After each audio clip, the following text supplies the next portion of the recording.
तो नमस्कार साथियों, मैं हूं सागर सुंगर। तो कैसे हैं आप सभी? उम्मीद है आप सभी अच्छे होंगे और पढ़ाई भी अच्छे से कर रहे होंगे। तो एक बार फिर से स्वागत करता हूं मेरे यूट्यूब चैनल टीचिंग बाय सागर में। तो आप लोगों ने पूरा टेंस पढ़ लिया है और उम्मीद है आपको सारे टेंस समझ में भी आ गए हैं। तो आज की क्लास होगी वॉइस की। वॉइस के कितने प्रकार होते हैं, इसके क्या रूल होते हैं। तो शुरू करते हैं आज की वीडियो को।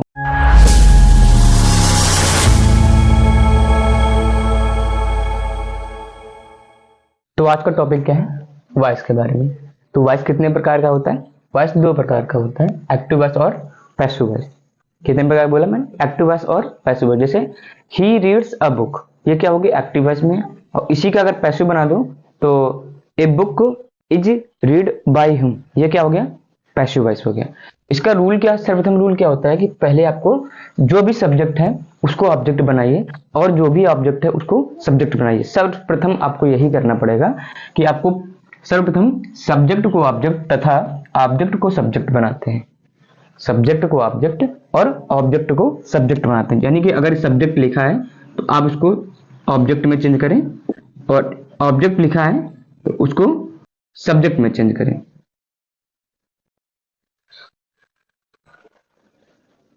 ठीक। तो मैंने कुछ सब्जेक्ट दिए हैं, यानी कुछ प्रोनाउंस हैं, उसका ऑब्जेक्ट क्या होता है। तो देखिए, आई का ऑब्जेक्ट क्या होता है? मी। वी का ऑब्जेक्ट क्या होता है? अस। यू का क्या होता है? यू। दे का क्या होता है? देम। ही का हिम। सी का हर। इट का इट। क्या बोला कि आई का ऑब्जेक्ट मी होगा, यू का यू होगा, वी का अस होगा, दे का देम, ही का हिम और सी का हर तथा इट का इट होगा। तो ये ऑब्जेक्ट सब्जेक्ट से ऑब्जेक्ट बनाने का नियम है। तो चलिए, तो मैं अभी आपको एक सारणी बनाऊंगा, उसमें निगेटिव, इंट्रोगेटिव, अफर्मेटिव सारे सेंटेंस के जितने भी टेंस होंगे सारे एक ही सारणी से आपको सॉल्व हो जाएंगे। तो इस सारणी में क्या है कि इधर एक्टिव वॉइस का है और इधर पैसिव वॉइस का है। क्या लिखा है कि यदि वर्ब में V1 या वर्ब में यस या यस लगा। क्या बोला कि यदि वर्ब V1 यानी कि सिंगुलर हो या वर्ब में यस या यस जुड़ा हो तो इसका पैसिव वॉइस क्या बनता है? आपको हेल्पिंग वर्ब के तौर पे इज आर एम में से कोई एक, फिर वर्ब, जो भी वर्ब होगी हमेशा उसको थर्ड फॉर्म में लिखना है। क्या बोला कि यदि वर्ब V1 है या वर्ब में यस या यस जुड़ा है तो आपको helping verb is are am और वर्ब की थर्ड फॉर्म लगानी है। यदि वर्ब सेकेंड फॉर्म की, V2 मतलब वर्ब की सेकेंड फॉर्म आई है, तो आपको हेल्पिंग वर्ब के तौर पे वाज या वर्ब और वर्ब की थर्ड फॉर्म लगानी है। मेन बात यही ध्यान रखना है कि हेल्पिंग वर्ब मतलब एक्टिव वॉइस से चेंज होकर पैसिव वॉइस में हेल्पिंग वर्ब क्या लगेगी, उसी का इसमें खेल है कि यदि वर्ब V2 है तो आपको हेल्पिंग वर्ब के तौर पे वाज या वर्ब, इसके बाद V3 फॉर्म लगानी है। यदि हेल्पिंग वर्ब में ये जो इज एम आर में से कोई एक और वर्ब में आईएनजी जुड़ा है तो इसमें क्या आपको इज एम आर तो वही लिखना है, इसके बाद नया क्या जोड़ना है? बीइंग जोड़ना है। फिर जो भी वर्ब लिखी है उसको वर्ब के थर्ड फॉर्म में बदल देना है। फिर यदि वाज या वर्ब और वर्ब में आईएनजी फॉर्म है तो आपको वाज या वर्ब तो लिखना पड़ेगा, इसके बाद नया जोड़ना बीइंग, इसके बाद वर्ब की थर्ड फॉर्म लिखनी है। फिर यदि हैज या हैव और वर्ब की थर्ड फॉर्म जुड़ी है, हैज या हैव वर्ब की थर्ड फॉर्म जुड़ी है तो आपको हैज या हैव तो वही लिखना पड़ेगा, एक नया क्या जोड़ना पड़ेगा? बीन। बीन फिर जो भी वर्ब लिखिए वर्ब की थर्ड फॉर्म को वर्ब की थर्ड फॉर्म के रूप में ही लिखना है। ठीक। अब क्या है कि हैड और वर्ब की थर्ड फॉर्म लिखिए तो आपको हैड वही लिखना है, फिर इसके बाद बीन जोड़ना है और वर्ब की थर्ड फॉर्म लिख देनी है। फिर यदि मॉडल वर्ब का मतलब होता है कि will, shall, must, make, can, could, might, would, should और टू, कोई भी मॉडल वर्ब लिखिए वही मॉडल वर्ब फिर से वही लिख देना। फिर इसके बाद नया जोड़ना है बी और वर्ब की थर्ड फॉर्म बदलना है।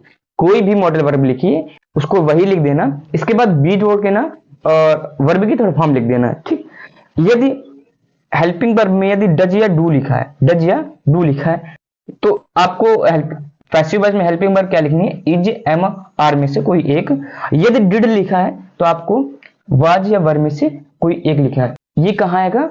पास्ट इंडिफिनिट में पढ़ा होगा शायद, इंटरोगेटिव में, कि डज या डू सब्जेक्ट वर्ब की फर्स्ट फॉर्म और ऑब्जेक्ट, तो तब आपको इज एम आर में से कोई एक लगाना है। और डिड पढ़ा था आपने पास्ट इंडिफिनिट का इंटरोगेटिव में, डिड सब्जेक्ट वर्ब की फर्स्ट फॉर्म और ऑब्जेक्ट, वहां पे आपको वाज या वर्ब लगाना है। तो उम्मीद है आपको ये सारणी समझ में भी आ गई होगी, तो आप उसको ऐसे ही नोट डाउन कर लें। तो इसके कुछ एग्जांपल्स को देखते हैं। चलिए इन एग्जांपल्स को देखते हैं। तो आज का पहला एग्जांपल क्या है कि he reads a book. He reads a book. पहले देखिए यहाँ पर वर्ब कहाँ लिखी, ये तो सब्जेक्ट हो गया, ये ऑब्जेक्ट हो गया और ये वर्ब हो गई। इसमें क्या लगा है, वर्ब में यस या एस जुड़ा है। मैंने क्या बताया था, यदि V1 या वर्ब में यस या एस जुड़ा है तो आपको इज एम आर में से कोई एक लगाना है। तो आपको सब्जेक्ट को देखकर ही ये लगाना है। मैंने सबसे प्रथम रूल क्या लिखा था, सर्वप्रथम आपको सब्जेक्ट को ऑब्जेक्ट और ऑब्जेक्ट को सब्जेक्ट बनाना है। तो इसमें ऑब्जेक्ट क्या है, ए बुक। तो आप ए बुक को क्या बनाएंगे, सब्जेक्ट। तो ए बुक क्या हो गया, सब्जेक्ट हो गया। फिर ए बुक है, इसके लिए आपको इज लगाना पड़ेगा, ना कि आर या एम। एम तो पता है कि आई के लिए ही आता है। तो ए बुक फिर हो गया हेल्पिंग वर्ब हो गया। फिर मैंने बोला था कि यदि इज एम आर के बाद फिर आपको वर्ब की थर्ड फॉर्म लगानी। तो रीड की थर्ड फॉर्म क्या होती है, रीड ही होती है। फिर इसके बाद बाय सब्जेक्ट लिखना है। क्या लिखना है, बाय सब्जेक्ट। सब्जेक्ट का ऑब्जेक्ट लिखना है, यानी कि ही का, मैंने सारणी बताई थी, ही का ऑब्जेक्ट क्या होता है, हिम होता है। तो बाय हिम। एक नॉर्मल फार्मूला इसका क्या है कि जो भी सब्जेक्ट, ये सब्जेक्ट लिखना है किसका, ऑब्जेक्ट का। इसके बाद हेल्पिंग वर्ब लगानी है। इसके बाद जो भी मेन वर्ब होगी उसकी थर्ड फॉर्म लिखनी है। इसके बाद बाय, और इसके बाद क्या होगा, बाय ऑब्जेक्ट लिखना है। ऑब्जेक्ट किसका बनाना है, आपको सब्जेक्ट का बनाना है। आपको ये नॉर्मल उसका स्ट्रक्चर है कि ऑब्जेक्ट को आपको सब्जेक्ट बनाना है, ठीक। फिर इसके बाद हेल्पिंग वर्ब, वर्ब की थर्ड फॉर्म बाय ऑब्जेक्ट, यानी कि सब्जेक्ट का फिर ऑब्जेक्ट बना देना। तो दूसरा एग्जांपल क्या है कि they wrote the novels. They wrote, right का सेकेंड फॉर्म क्या होता है, रोट। तो मैंने बोल दूसरा एग्जांपल, दूसरा नियम क्या बताया था कि यदि वर्ब V2 की है, यानी कि वर्ब की सेकेंड फॉर्म है, तो आपको हेल्पिंग वर्ब के तौर पे वाज या वर और वर्ब की थर्ड फॉर्म लगानी है। तो यहाँ पे पहले तो सब्जेक्ट ऑब्जेक्ट का सब्जेक्ट बनाएंगे। तो द नॉवेल्स, इसको बनाएंगे सब्जेक्ट, द नॉवेल्स। नॉवेल्स है इसलिए आपको यहाँ पे वाज नहीं वर लगाना पड़ेगा, वर। रॉट का थर्ड फॉर्म क्या होगा, रिटन। फिर बाय सब्जेक्ट, बाय सब्जेक्ट यानी कि इसका दे का ऑब्जेक्ट बनाएंगे। दे का ऑब्जेक्ट क्या होता है, दिम। मैं अगर एग्जांपल कराया करूं तो आप जो जो मैंने नियम लिखवाए हैं आप उसको सामने रख दिया करें।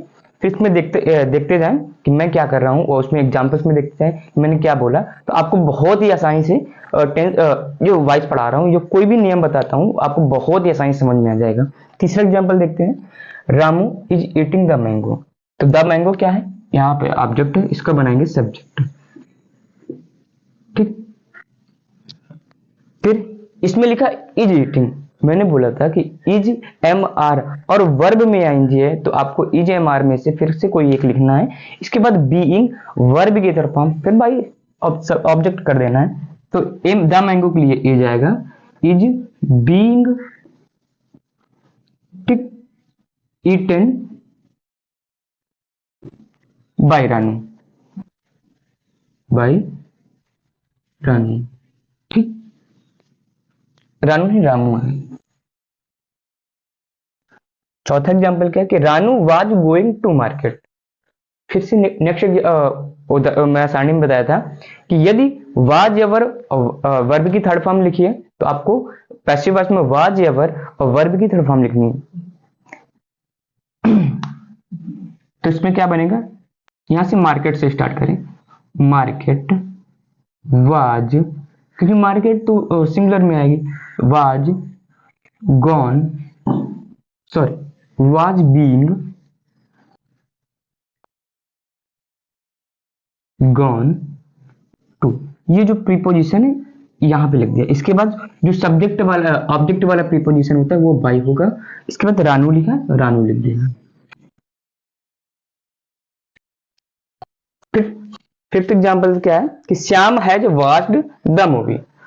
फिर नीचे मैंने क्या लिखवाया था, यदि हैज या हैव वर्ब की तरफ फॉर्म हो तो पैसिव वॉइस में आपको हैज, हैव या हैज या हैव में से कोई एक। इसके बाद बीन वर्ब की तरफ फॉर्म, तो यही आपको करना है। द मूवी से स्टार्ट करें, क्योंकि यही ऑब्जेक्ट था, उसको बना दिया मैंने subject. The movie has been has been, इसके बाद वर्ब की थर्ड फॉर्म वाज्ड, इसमें पहले से लिखिए वर्ब की थर्ड फॉर्म, तो आप उसको वैसे ही उतार दें, ठीक। इसके बाद बाई से हम बाई सब ऑब्जेक्ट हो गया। The movie has been watched by Shyam. Sixth example क्या, Malini had cooked the food. तो मैंने बताया था कि यदि हैड वर्ब की थर्ड फॉर्म लिखी है तो आपको पैसिव वॉइस में हैड बीन वर्ब की थर्ड फॉर्म लिखनी है। तो इसी से शुरुआत करते हैं यहां से। तो द फूड हैड बीन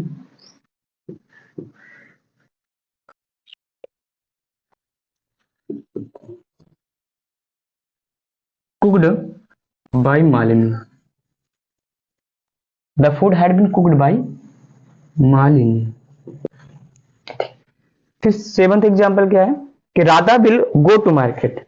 फिर मैंने बताया यदि मॉडल वर्ब मैंने will shall can could may might ये सारे लिखवाए थे, तो उसी को फिर से उतार देना है, फिर बी लिखना वर्ब की थर्ड फॉर्म। तो यही इसमें करना है। तो मार्केट से स्टार्ट करेंगे, मार्केट विल, इसका विल का वुड नहीं करना है, विल को विल ही लिखना है। Will be gone to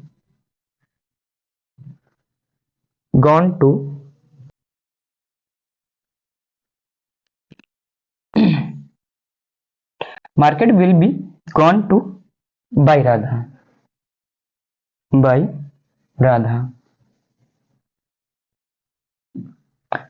eight example क्या है कि I do not play hockey. मैं लास्ट में क्या लिखा, यदि डज या डू हो, तो आपको पैसिव वॉइस में इसके helping verb is am are में से कोई एक लिखना है, ठीक। तो यहां से स्टार्ट करें हॉकी, क्योंकि हॉकी ऑब्जेक्ट है, ऑब्जेक्ट का मैंने बताया सब्जेक्ट बनाते हैं। आई हॉकी के लिए इज आएगा, हॉकी इज नॉट V1 वाला, hockey is not played, hockey is not played by me. I का ऑब्जेक्ट क्या होता है, मी होता है। Hockey is not played by me. Number example क्या है कि she did not abuse you. Last में मैंने लिखवाया था, यदि डिड लिखा है तो आपको वाज या वर लिखना है। तो सी डिड नॉट अब्यूज यू, इसका क्या बनेगा, यू का यू ऑब्जेक्ट है तो इसका सब्जेक्ट क्या होता है, यू का ऑब्जेक्ट भी वही रहता है और सब्जेक्ट भी वही रहता है। यू के लिए आपको वर लिखना पड़ेगा, you were not abused by. She का ऑब्जेक्ट क्या होता है, हैर होता है। सी का ऑब्जेक्ट क्या होता है, हैर। तो जल्दी से आप इसको नोट डाउन कर लें।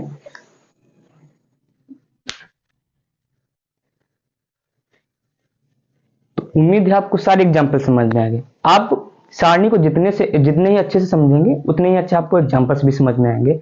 और मैंने सब्जेक्ट और ऑब्जेक्ट उसको जल्दी से याद कर लेना।